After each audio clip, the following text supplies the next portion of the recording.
ETF index mutual funds నేర్చుకుని stock మార్కెట్లో రాణించాలనుకుంటున్నారా? వెంటనే ఈ నెంబర్కి కాల్ చేయండి.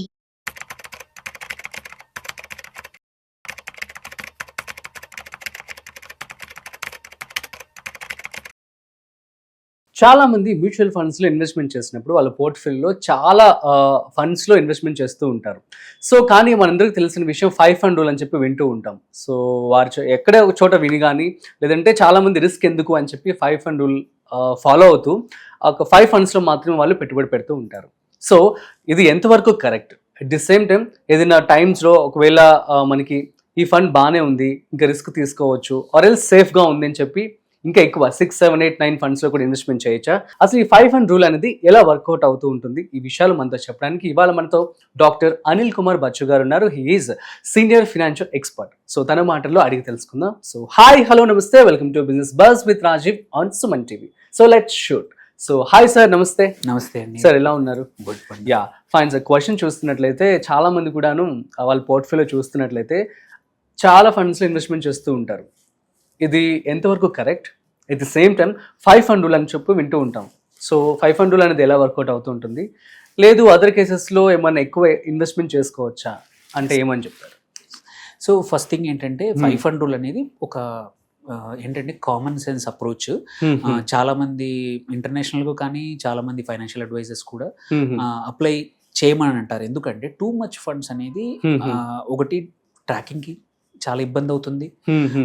సెకండ్, ఓవర్లాప్ కూడా అవుతుంది చాలా. అంటే సేమ్ ఇప్పుడు ఎగ్జాంపుల్ తీసుకుంటే 10 రకాల ఫండ్లు పెట్టినా కానీ అండర్లయింగ్ ఫండ్ వెళ్ళి ఆ మ్యూచువల్ ఫండ్ మేనేజర్ వెళ్ళి సేమ్ ఇప్పుడు లార్జ్ క్యాప్స్ ఉన్నాయి, 10 రకాల లార్జ్ క్యాప్లో నువ్వు ఇన్వెస్ట్ చేసావు అనుకో, 3 డిఫరెంట్ స్కీమ్లో పెట్టావు అనుకోండి, అండర్లయింగ్ మాత్రం కామన్ స్టాకే అవుతుంది. అక్కడ మీకు హెచ్డిఎఫ్సి ఉంటుంది, అక్కడ ఐసిఐసిఐ బ్యాంక్ ఉంటుంది, అక్కడ ఇన్ఫోసిస్, అక్కడ TCS.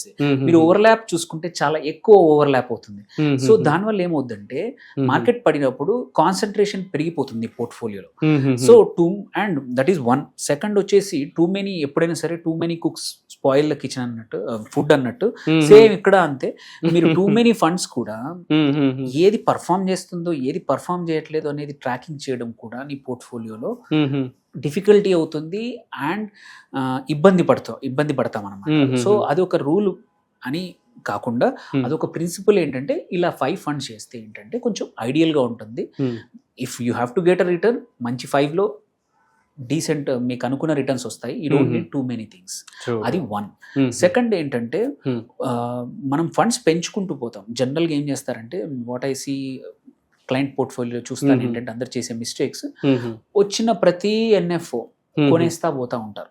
So over period of time ఏంటంటే 5, 6, 7, 8, 9, 10 సో ఈ ఫండ్ పర్ఫామ్ చేస్తుందేమో, ఈ ఫండ్ అంటే ఫియర్ ఆఫ్ మిస్సింగ్ అవుట్ అంటాం, ఫోమో అంటాం. ఫోమో అనేది ఈవెన్ ఇందులో కూడా ఉంటుంది. అరే అది బాగా పర్ఫామ్ చేసింది, ఇప్పుడు అందుకే నా పోర్ట్ఫోలియో లేదు, అందులో కొంచెం పెడతాను. దానికన్నా ఉన్న దాంట్లోనే at every time when ever you have go on adding ఈ 5లోనే ఉన్న దాంట్లోనే చేసుకుంటే ఏంటంటే పోర్ట్ఫోలియో బిల్డ్ చేయొచ్చు. So it's easier to track ఏది పర్ఫామ్ చేస్తుంది, ఏది పర్ఫామ్ చేయట్లేదు, ఏది మార్కెట్ డౌన్ ఉన్నప్పుడు పర్ఫామ్ చేస్తుంది, ఏది మార్కెట్ ఫ్లాట్ ఉన్నా బాగా ఉంది, ఆర్ అప్ ఉన్నప్పుడు ఏది మంచిగా చేస్తుంది అనేది మనకి ఈజీగా అనలైజ్ చేసుకోవడానికి ఒకటి ఉంటుంది. ఓకే, అదొక అడ్వాంటేజ్. సో దీనికోసమే 5 ఫండ్ రూల్ అనేది మనం సజెస్ట్ చేస్తూ ఉంటాం అన్నమాట. దెన్ కమింగ్ టు ఇంకొకటి ఏంటంటే మీరు అడిగినట్టు ఏమైనా ఎక్సెప్షన్స్ ఉన్నాయా, ఎటువంటి కేసుల్లో 5 ఫండ్ రూల్ అనేది బ్రేక్ ఈజీగా చేయొచ్చు? ఫస్ట్ థింగ్ ఆబ్వియస్లీ ఎవరైతే వెరీ లాంగ్ టర్మ్ ఇన్వెస్టర్ ఉన్నారండి, 20 years 30 years వరకు నీకు డబ్బులు అవసరం లేదు.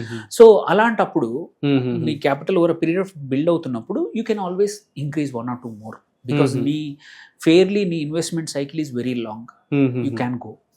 That is one situation. Second, మీ క్యాపిటల్ బిగ్గర్. ఓకే, నాకు ఫస్ట్ నేను స్టార్ట్ చేసినప్పుడు ఒక 20 లక్షలు 30 లక్షలు చేశాను, but over period of time నా దగ్గర 1.5 దాకా క్యాపిటల్ ఉంది. సో అలాంటప్పుడు కూడా ఒకే రకమైనది కాకుండా కొంచెం లైక్ పోర్ట్ఫోలియో మనం డైవర్సిఫికేషన్ ఏదైతే అంటామో దీంట్లో కూడా చేస్తూ నీకు మార్కెట్ క్యాప్తో పాటు చేస్తూ నీకు ఒక వ్యూ ఉంది, ఆర్ నీకు ఒక ఇప్పుడు కొత్తగా చాలా ఇండెక్స్ ఫండ్స్ వచ్చాయి, ఇవేమో ఇంత పర్సెంటేజ్ నేను యూనో మేనేజ్డ్ ఫండ్స్ ఇంత పర్సెంటేజ్ ఇండెక్స్ ఫండ్స్ లో పెడతాను అనే వాళ్ళు కూడా ఉంటారు. You can add few index funds to your portfolio. Or నవ్వు కొత్తగా సొల్యూషన్ ఓరియంటెడ్ ఫండ్స్ వచ్చాయి, ఇది మొమెంటమ్ కానీ వాల్యూ ఫండ్స్ అని. సో ఇట్లాంటి సొల్యూషన్ ఓరియంటెడ్ ఫండ్స్ లో కూడా నువ్వు ఇన్వెస్ట్ చేసుకుని అడిషనల్ గా ఒక 1 or 2 పెంచుకోవచ్చు when your capital is higher. So ఇది ఒక సిచ్యువేషన్. అండ్ ఇంకొక థర్డ్ మేజర్ సిచ్యువేషన్ కూడా ఏమొస్తుందంటే టాక్టికల్ యాసెట్ అలొకేషన్ అంటాం. ఏదైతే మల్టీ యాసెట్ అలొకేషన్ లేకపోతే యూనో రెగ్యులర్గా మనము యాసెట్ అలొకేషన్ ఏదైతే మాట్లాడతామో అందులో ఒక రకమైన యాసెట్ అలొకేషన్ అంటే టాక్టికల్. టాక్టికల్ అనేది లాంగ్ టర్మ్ కోసం కాదు, స్ట్రాటజిక్ ఒకటి separate, long term. But tactical ఏంటంటే అవసరానికి తగ్గట్టు ఒక చిన్న యుద్ధంలో ఒక్క రోజులో చేసే వాటిని టాక్టిక్స్ అంటాం.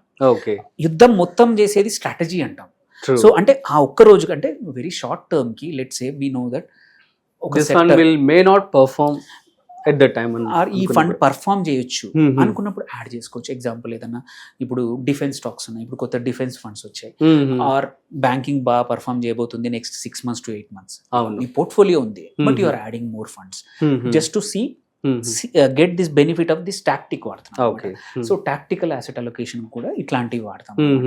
సో దీని వల్ల సో ఈ 5 fund రూల్ కూడా though it's not a rule but it's a principle, avoid having more. దానివల్ల ఏమవుతుందంటే మనకి ఈజీగా ట్రాక్ చేసుకోవచ్చు, అనలైజ్ చేసుకోవచ్చు ఏవి చేస్తున్నాయి. నచ్చకపోతే మనము ఫండ్స్ మార్చొచ్చు, అలొకేషన్ మార్చొచ్చు.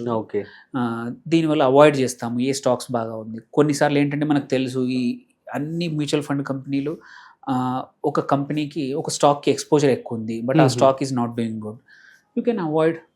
అది ఎప్పుడు తెలుస్తుంది ఏంటంటే నువ్వు ప్రాపర్గా ఇలా టూ మెనీ చేస్తే కష్టం, కొన్ని ఫండ్స్ ఉంటే ఈజీగా రీసెర్చ్ చేయొచ్చు. అదే నీ దగ్గర 10 funds ఉన్నాయంటే నీ ఒక్కొక్క ఫండ్ తీసుకెళ్ళి మనకు రీసెర్చ్ చేయాలంటే టైం పడుతుంది. సో అందుకోసమే అప్పుడప్పుడు ఇలాంటి బ్రేక్ చేయొచ్చు. బట్ ఐడియల్గా మాత్రం 4-5 funds ఒకరి పోర్ట్ఫోలియోలో ఉంటే సరిపోతుంది. Okay, super sir, thank you so much. So guys అర్థమైంది కదా, సో 5 fund రూల్ అనేది బెస్ట్ ఆప్షన్ అని చెప్పడం జరుగుతుంది అనిల్ కుమార్ గారు. అట్ ది సేమ్ టైం మీరు కనుక ఈ పర్టికులర్ ఫండ్ అనేది ఫ్యూచర్లో ఖచ్చితంగా వర్కౌట్ అవుతుంది, పెరుగుతుంది అని చెప్పి అనుకున్నప్పుడు మాత్రం సో కైండ్ ఆఫ్ డిఫెన్స్ ఇప్పుడు రీసెంట్గా మనం చూసినట్టయితే ప్రజెంట్ బాగా ట్రెండ్లో ఉంది.